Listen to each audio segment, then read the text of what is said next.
ಜನಾರ್ದನ್ ರೆಡ್ಡಿ ವಿರುದ್ಧ ಕ್ರಿಮಿನಲ್ ಮೊಕದ್ದಮೆ ದಾಖಲಾಗಿದೆ. ಜನಾರ್ದನ್ ರೆಡ್ಡಿ ವಿರುದ್ಧ ಕ್ರಿಮಿನಲ್ ಮೊಕದ್ದಮೆಯನ್ನ ದಾಖಲು ಮಾಡಿದವರು ಯಾರು? ಧರ್ಮಸ್ಥಳಕ್ಕೆ ಕಳಂಕ ತರೋ ಪಿತೂರಿ ಯಾರದು ಅಂತ ಈ ರೆಡ್ಡಿ ಅವರೇ ಹೇಳಬೇಕು.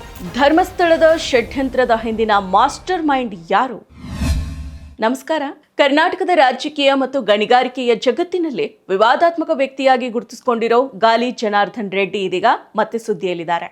ಹೌದು, ಒಬ್ಬ ಶಾಸಕ, ಮಾಜಿ ಸಚಿವ ಹಾಗೂ ಕಲ್ಯಾಣ ರಾಜ್ಯ ಪ್ರಗತಿ ಪಕ್ಷದ ಸ್ಥಾಪಕರಾಗಿರೋ ಜನಾರ್ದನ್ ರೆಡ್ಡಿ ಅವರು ಜನರಿಂದ ಗೆದ್ದು ಜನಸೇವೆ ಮಾಡಿದ್ದಕ್ಕಿಂತನೂ ಹೆಚ್ಚಾಗಿ ಅಕ್ರಮ ಗಣಿಗಾರಿಕೆ, ಭ್ರಷ್ಟಾಚಾರ ಮತ್ತು ಆರ್ಥಿಕ ಅಪರಾಧಗಳಿಂದ ಈ ಜಗತ್ತಿಗೆ ಹೆಚ್ಚಾಗಿ ಅವರು ಗುರುತಿಸಿಕೊಂಡಿದ್ದಾರೆ. ಗನಿ ಧನಿ ಅನ್ನೋ ಟ್ಯಾಗ್ ಲೈನ್ ಕೂಡ ಹೊಂದಿದ್ದಾರೆ. ಅಷ್ಟೇ ಯಾಕೆ, 2023 ಕರ್ನಾಟಕ ವಿಧಾನಸಭಾ ಚುನಾವಣೆಗೆ ರೆಡ್ಡಿ ಅವರೇ ಸಲ್ಲಿಸಿದ ಚುನಾವಣಾ ಅಫಿಡವಿಟ್ ಪ್ರಕಾರ ರೆಡ್ಡಿ ವಿರುದ್ಧ 20 ಕ್ರಿಮಿನಲ್ ಪ್ರಕರಣಗಳು ಬಾಕಿ ಉಳಿದಿದ್ದಾವೆ. ಅಕ್ರಮ ಗಣಿಗಾರಿಕೆ ಹಗರಣದಲ್ಲಿ 20 ಪ್ರಕರಣಗಳಲ್ಲಿ 9 ಪ್ರಕರಣಗಳನ್ನ ಸಿಬಿಐ ವಿಚಾರಣೆ ನಡೆಸ್ತಾ ಇದೆ.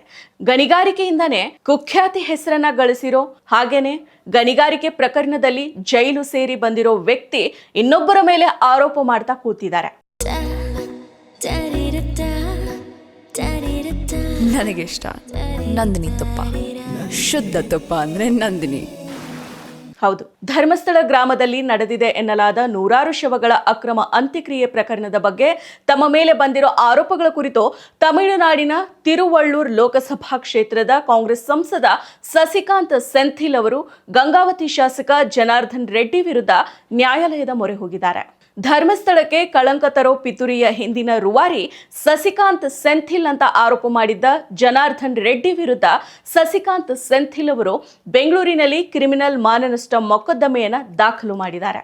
ಶಾಸಕರು, ಸಂಸದರ ವಿರುದ್ಧದ ಕ್ರಿಮಿನಲ್ ಪ್ರಕರಣಗಳ ವಿಚಾರಣೆಯ ವಿಶೇಷ ಮ್ಯಾಜಿಸ್ಟ್ರೇಟ್ ನ್ಯಾಯಾಲಯಕ್ಕೆ ತಮ್ಮ ವಕೀಲರ ಮೂಲಕ ಬೆಳಿಗ್ಗೆ ಖುದ್ದು ಹಾಜರಾಗಿದ್ರು.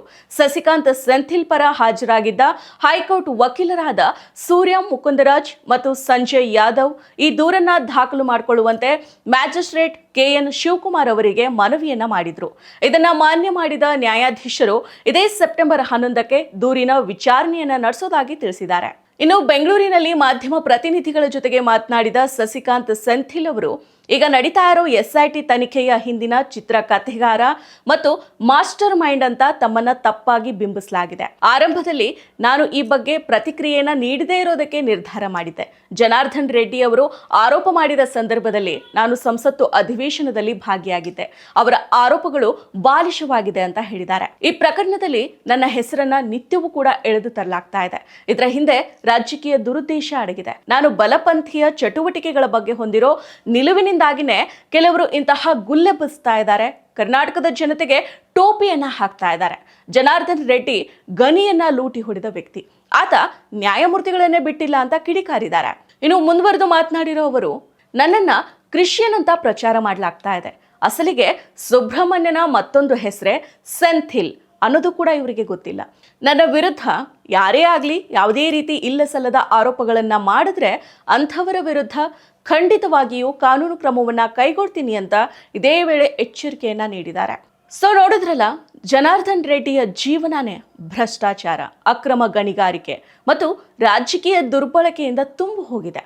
ರಾಜ್ಯದ ಸಂಪತ್ತು, ಸಂಪನ್ಮೂಲವನ್ನ ದೋಚಿದಲ್ಲದೆ ಪರಿಸರವನ್ನ ಹಾಳು ಮಾಡಿರೋ ವ್ಯಕ್ತಿ ಈ ಜನಾರ್ದನ್ ರೆಡ್ಡಿ. ಅತಿಯಾದ ಆಸೆಗೋಸ್ಕರ ಅಧಿಕ ಸಂಪತ್ತಿನ ಹಪಾಹಪಿಗೆ ಬಿದ್ದಿರೋ ಈ ವ್ಯಕ್ತಿ ಜನರಿಗೆ ನೋವನ್ನ ಕೂಡ ಉಂಟು ಮಾಡಿದ ಉದಾಹರಣೆಗಳಿದಾವೆ. ದಿಟ್ಟ ಮಹಿಳೆ ಗೌಸಿಯಾ ಖಾನ್ ಮನೆ ಖಾಲಿ ಮಾಡೋದಕ್ಕೆ ಆ ಹೆಣ್ಣು ಮಗಳಿಗೆ ಎಲ್ಲಿಲ್ಲದ ಹಿಂಸೆ ನೀಡಿದ ಆರೋಪವೂ ಕೂಡ ರೆಡ್ಡಿ ಮೇಲಿದೆ.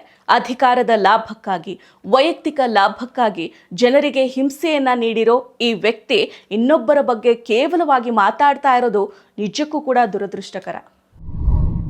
ಮತ್ತಷ್ಟು ವಿಶೇಷ ವಿಡಿಯೋಗಳನ್ನು ನೋಡಲು ಮತ್ತು ಹೊಸ ವಿಡಿಯೋಗಳ ಬಗ್ಗೆ ತಿಳಿಯಲು eDina.com ಯೂಟ್ಯೂಬ್ ಚಾನೆಲ್ ಸಬ್ಸ್ಕ್ರೈಬ್ ಮಾಡಿ ಮತ್ತು ಬೆಲ್ ಐಕಾನ್ ಕ್ಲಿಕ್ ಮಾಡಿ.